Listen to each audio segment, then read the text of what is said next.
अम्मी, एक वादा कर मेरे साथ। अगर मैं शहीद हो गया तो पाकिस्तान के झंडे में लिपटा हुआ तेरे पास आऊँगा। और मैं चाहता हूँ कि मेरी माँ मुझे देखने के लिए मेरे जनाजे पे मुस्कुराती हुई आए और मेरी माँ को मेरी शहादत पे फख्र होना चाहिए। Indian Armed Forces reiterate their commitment to non-escalation, provided it is reciprocated by the Pakistan military. अस्सलाम वालेकुम। क्या हाल है पाकिस्तानी हो? ठीक हो? बर्दाश्त करनी थोड़े कम फसा पा नहीं तो फिर टेंशन नहीं घेनी और कभी का कुत्ता बड़ा भौंकना है उस मुल्क के मेजर आरिया आंखों से आवे सामने इतने आवे ना सामने है एक ही डोल से कबल सारी उसने खत्म।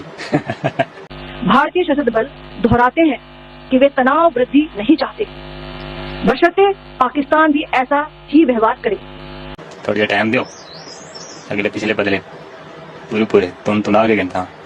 हाँ भाई गोबररिया दिवाली मुबारक हो। कैसी लगी हमारी दिवाली और पटाखे? बहरहाल हमारी दिवाली तो नहीं थी, हमारा तो सबक था जो तुम्हें हमने अपने इस ऑपरेशन के नाम पर तुम्हारे छक्के छुड़ाए हैं कि अब तुम्हारी फौज डी एस्केलेशन की बात कर रही है। मैंने आपको अपनी पिछली वीडियो में बताया था कि जैसे ही पाकिस्तान ने दिल्ली के ऊपर से चक्कर लगाना शुरू किया तो भारतीयों को चक्कर आने लगे। उनका S-400 जब तबाह हुआ, जिसकी मालियत $1.5 अरब है, टोटल 3 सिस्टम है जो उसने 2 पाकिस्तान के लिए और 1 चीन के लिए रखा था, उन 2 में से एक तो बढ़ गया। उसके बाद जो उनके एयर बेसिस से उनका हाल भारत के मीडिया ही की जुबानी आप सुन लीजिए, जो पिछली वीडियो मैंने बनाई थी उस पर देख लीजिए किस तरह रोते दिखाई दे रहे हैं। और अब सबसे अहम बात, भारत की फौज का जवाब आ चुका है। एक प्रेस कॉन्फ्रेंस हुई है, वही 2 जनाना बिठाकर ऑपरेशन सिंदूर के नाम पर सिंदूर लगवा कर बिठाकर अब उन्हें ये बतलाया जा रहा है कि हमने पाकिस्तान को जवाब दे दिया है, अब हम दोबारा मजीद एस्केलेशन नहीं चाहते। तुम्हारी तो इतनी औकात है भी नहीं कि तुम एस्केलेट कर सको। गोबर आरिया अभी भी दावे करता कहीं फिर रहा होगा, वैसे ही अपने मीडिया पर जैसे उन्होंने पूरे पाकिस्तान पर 2 रातें पहले कब्जा कर लिया था और जब आंख खुली थी उनकी तब उन्हें पता लगा था कि पाकिस्तान तो अल्हम्दुलिल्लाह कायम मैदान है और उसी हालत में है जिस हालत में पहले था। अब बात करते हैं भारत की मिलिट्री ऑफिसर के उन बयानात के, जो 2 लड़कियां बैठी हुई थी, एक हिंदी में बात करती है फिर दूसरी तर्जुमा करती है। एक तो प्रोफेशनलिज्म का यहीं से अंदाजा लगा दीजिए क्या फर्क है। DGISPR जब मीडिया के सामने बैठते हैं तो पर्चियां निकाल निकाल कर वहां से नहीं पढ़ते, आंखों में आंखें डाल के दुनिया भर के जर्नलिस्ट के सामने बात करते हैं और फिर उनके सवालात भी लेते हैं और फिर उनका जवाब देते हैं। और कल की जो प्रेस कॉन्फ्रेंस थी शानदार, तीनों सर्विसेज के आला ओहदेदार बैठे हुए थे, एक एक फैक्ट बता रहे थे कहां कहां जहाज मार गिराया। तुम भी कोई फैक्ट दिखाओ जो तुमने पाकिस्तान पर हमले किए थे और उनके जवाब दो। हम कोई भी चीज नहीं छुपाते, ये हमारा पहले का वतीरा है।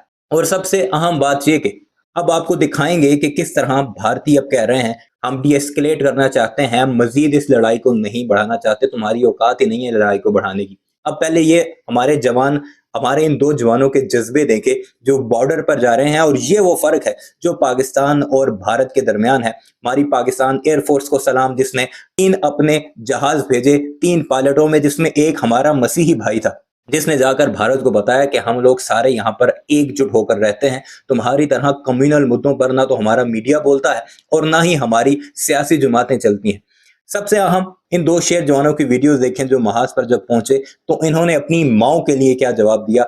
एक ने तो कहा कि जब मैं शहीद होऊंगा तो मेरी ये ख्वाहिश है, मुझसे ये वादा करो मेरी माँ कि जब तुम आओगी तो तुमने मुस्कुराते हुए आना है। फिर उसके बाद आपको दिखाते हैं भारतीय अब क्या कुछ कह रहे हैं पाकिस्तान को लेकर। डी एस्केलेशन तो उनके सोशल मीडिया पर पहले ही ट्रेंड हो चुका था और अब जो है उनकी आर्मी ने भी हथियार फेंक दिए हैं। वीडियो मुलाहिजा कीजिए, कमेंट सेक्शन में अपनी राय का इज़हार जरूर कीजिएगा और कमेंट सेक्शन में साथ ही साथ पाकिस्तान जिंदाबाद जरूर लिखना है।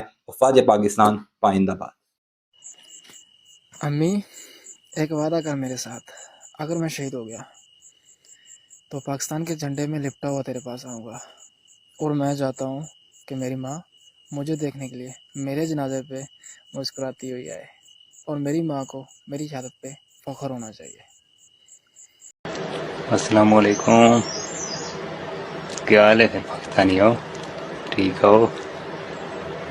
बर्दाश्त करनी थोड़े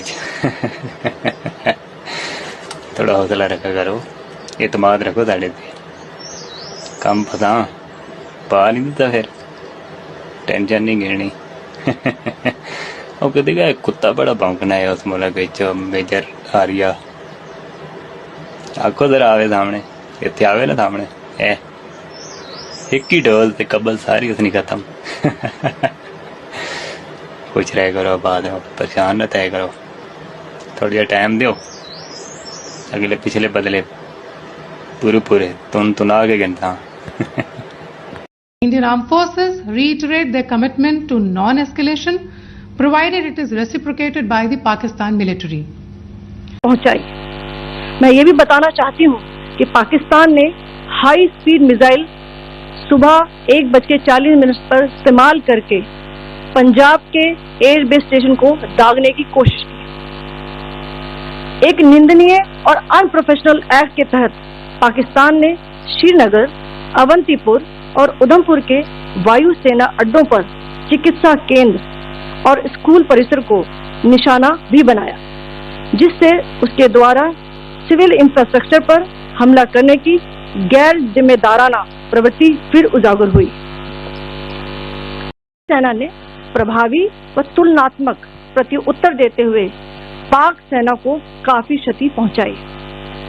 पाकिस्तान सेना के अग्रिम क्षेत्रों में सैनिकों की डिप्लॉयमेंट बढ़ती दिख रही है, जो स्थिति को और भड़काने की मंशा दर्शाती है।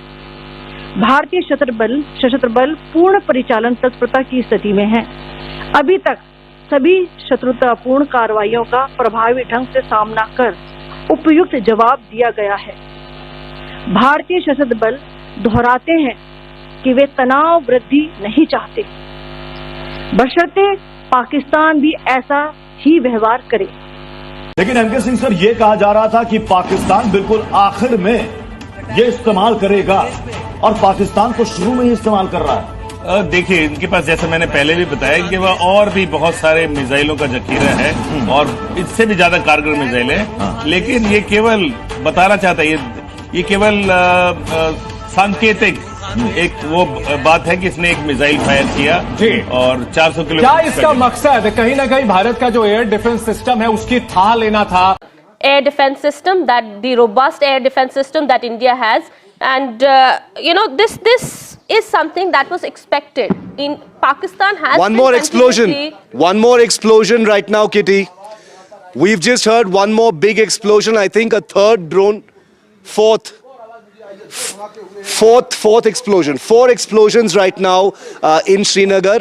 We need to keep calm because this is, we've been given to believe that drones are being intercepted over the Srinagar airport. 15 of them happened yesterday.